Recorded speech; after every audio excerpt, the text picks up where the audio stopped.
Musayyib city में मौजूद हैं। ये यहाँ का एक शहर है मुसैयब, नजफ और कोफा के दरमियान वाक़या है। हम इधर इसलिए आए हैं कि यहाँ पे हज़रत मुस्लिम बिन अकील के दो शहज़ादे हैं, उनको नहर के किनारे जो है वो शहीद किया गया था। इस जगह से भी हम गुजर रहे हैं। ये एक रास्ता है, यहाँ पे साइडों पे खजूर बहुत बड़ी तादाद में लगाई गई है। खजूरें यहाँ की बहुत मशहूर हैं, अभी आपको दिखाएंगे। जगह जगह आपको खजूरों के स्टार्ट मिलेंगे। खजूर यहाँ पे बहुत बड़ी तादाद में मिलेगी, पूरी मंडी है यहाँ पे। जो भी ज़ायरीन यहाँ पे आते हैं वो यहाँ से खजूरें एज़ तबरुक के तौर पर लेके जाते हैं और जाके फिर जो है वो अपने अज़ीज़ व अक़ारिब में तक़सीम करते हैं। अल्हम्दुलिल्लाह हम इस टाइम मुस्लिम बिन अकील के दो शहज़ादों के रोज़ों पे मौजूद हैं।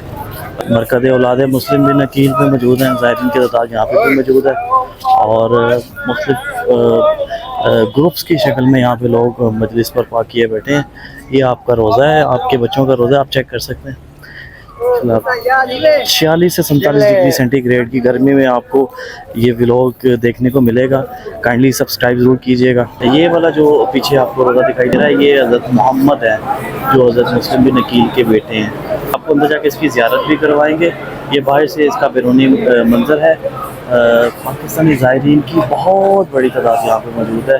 दूर दराज से तशरीफ़ लाए हुए मकामी व गैर मकामी ज़ायरीन यहाँ पे मौजूद है। गर्मी की शिद्दत बहुत ज़्यादा हो गई है, बहुत ज़्यादा हो गई है। 46 से 47 डिग्री सेंटीग्रेड में अरब की सहराई गर्मी में इस टाइम व्लॉग बनाना बहुत मुश्किल हो गया। ये वो जगह है जहाँ पे हज़रत मुस्लिम बिन अकील जो कि मौला अली के जो हैं वो ताया थे, उनकी औलाद हैं ये मुस्लिम बिन अकील, और उनके आगे से दो बेटे हैं, एक का नाम मोहम्मद, एक का नाम इब्राहिम। जब हज़रत मुस्लिम बिन अकील को इमाम हुसैन अलैहिस्सलाम ने अपना सफ़ीर बना के कूफा भेजा उबैदुल्लाह इब्न ज़ियाद के पास, और वहाँ के लोगों के लिए, वहाँ के मोमिनीन के लिए, तो आपको कैद कर लिया गया। साथ आपके दोनों बच्चे थे, दोनों बच्चे आपके साथ थे। तो हज़रत मुस्लिम बिन अकील को दारुल अमारा जो कि कूफे में वाक़ है, वहाँ पे लेके जाके, छत पे लेके जाके कत्ल कर दिया गया। उनको वहाँ पे शहीद कर दिया गया। वहाँ से उनकी लाश को नीचे फेंक दिया गया था और ये दोनों बच्चे कैद कर दिए गए थे।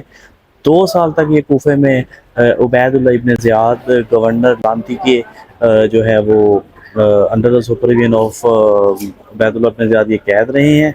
और उसके बाद जब इन दोनों बच्चों को पता चला कि जो दरबान है वो अहले बैत के मानने वाला है, तो उन्होंने उनसे रिक्वेस्ट की।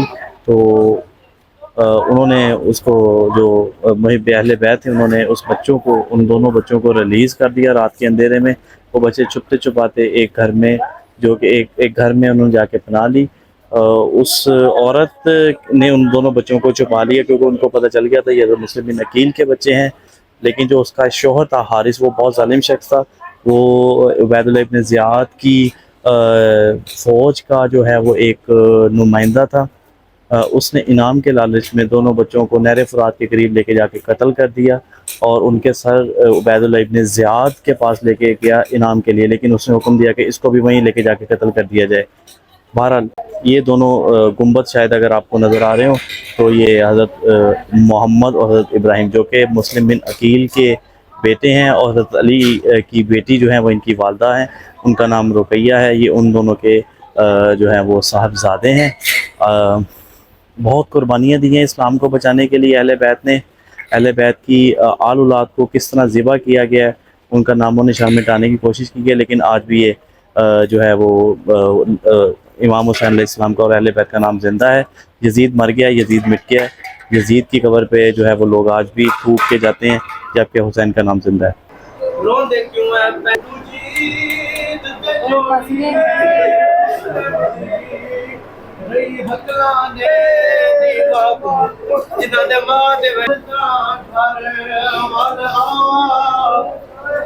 में लगी हुई एक तस्वीर है जो मंजर कशी पेश कर रही है कि कैसे नहर के किनारे दो बच्चों को कैद करके फिर तलवार के ज़रिए इनको शहीद किया गया था और उनके सर तन से जुदा कर दिए गए थे।